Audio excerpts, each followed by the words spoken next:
Ça fait 17 ans que Joseph Sepp Blatter est président de la FIFA. Et ça fait 17 ans que la controverse lui colle à la peau. En 2002, le président de la Fédération somalienne l'accuse de lui avoir offert 100 000 $ afin qu'il vote pour lui 4 ans plus tôt.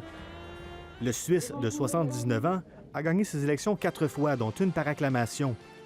En entrevue à Radio-Canada, en août dernier, Sepp Blatter s'était défendu d'être corrompu. Vous parlez de corruption, donnez-moi tout de suite une preuve. Et puis personne n'a jamais trouvé une preuve. On a eu peut-être des gens qui se sont mal comportés à l'intérieur de la FIFA, mais pas le président. L'emprise de Blatter sur la FIFA est totale. L'ancien joueur Diego Maradona l'a même comparé à un dictateur. I have received so many titles. I am still the president.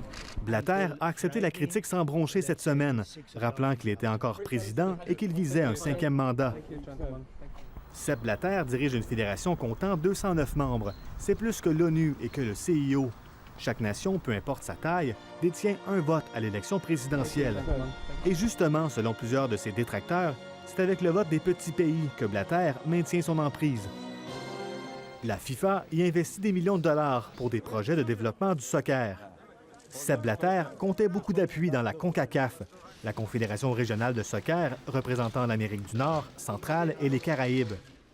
La région compte 35 pays, dont le Canada, mais aussi les îles Caïmans, d'où est originaire Jeffrey Webb, président de la CONCACAF et vice-président de la FIFA. Un proche de Blatter, aujourd'hui au nombre des accusés. Ici Antoine Deyer, Radio-Canada, Montréal.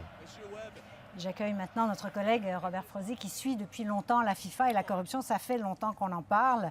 Robert, c'est vraiment toute la planète foot là, qui est ébranlée aujourd'hui parce que la FIFA, c'est beaucoup de pouvoir et ça brasse beaucoup d'argent. Oui, c'est sans précédent parce qu'on parle, bon là, juste pour la fraude, de 150 millions de dollars, mais c'est aussi les milliards qu'engrange cette fédération, je dirais, de manière régulière et depuis des décennies. Alors c'est sans précédent dans le monde du sport. Un scandale comme celui-là qui touche en plus les hauts dirigeants. Là, on est carrément, pratiquement en haut de la pyramide avec des présidents de confédérations. C'est pas rien du tout. Et de mémoire, j'ai pas vu un scandale qui pouvait accoter le scandale qui frappe aujourd'hui la FIFA. Et comme le disait la responsable du département de la justice américaine, on n'en est qu'au début. C'est-à-dire que d'autres accusations sont à venir. Oui, il n'y en a pas contre Sepp Blatter, par ailleurs, des accusations pour le moment. Mais est-ce que ça ne démontre pas, encore une fois, ce qu'on a vu aujourd'hui, que le sport ne peut pas s'auto-réguler lui-même, quoi, que ça prend quand même des autorités judiciaires pour le faire? C'est clair, et on l'a vu à chaque fois systématiquement, que ce soit dans le dopage, je repense à Lance Armstrong, où c'est le FBI qui a enquêté, mais à chaque fois, on sait que c'est ou la police ou la justice qui vient régler le problème du sport. En l'occurrence, là, c'est encore une fois une enquête du FBI. Alors, on se dit que toutes ces associations sportives n'arrivent pas, même le Comité international olympique n'arrive pas à faire le grand ménage. Mais il faut dire aussi que ce sont des associations qui sont opaques, qui ne rendent de compte à personne. Ce sont finalement des OSBL, ce sont des associations à but non lucratif qui gèrent des milliards de dollars, qui ne payent pas d'impôts en Suisse et qui ne doivent rendre aucun compte public à l'État suisse. C'est ça qui est quand même incroyable et qui ont le même statut en fait qu'un club de pétanque ou de bridge, quoi. Oui, bon, parlons de la suite pour Sepp Blatter. Donc, est-ce qu'il peut vraiment se faire réélire vendredi avec les accusations qu'on connaît maintenant? C'est un vieux renard. Il n'est pas encore touché directement. C'est un vieux renard, au même titre que l'était Juan Antonio Samaranch du temps des corruptions, notamment le scandale de Salt Lake City. Il est passé à travers toutes les tempêtes. Sepp Blatter fait exactement la même chose. Et en même temps, comment il fait? Il fait exactement ce que faisait César à Rome ou Juan Antonio Samaranch avec le Comité international olympique.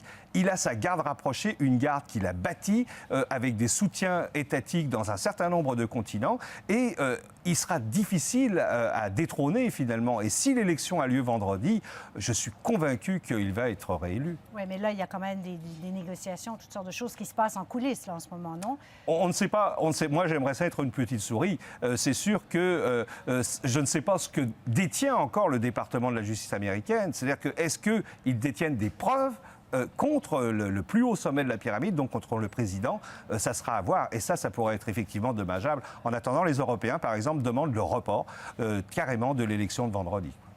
Alors, à suivre. Oh oui. Merci beaucoup, Robert. Au revoir.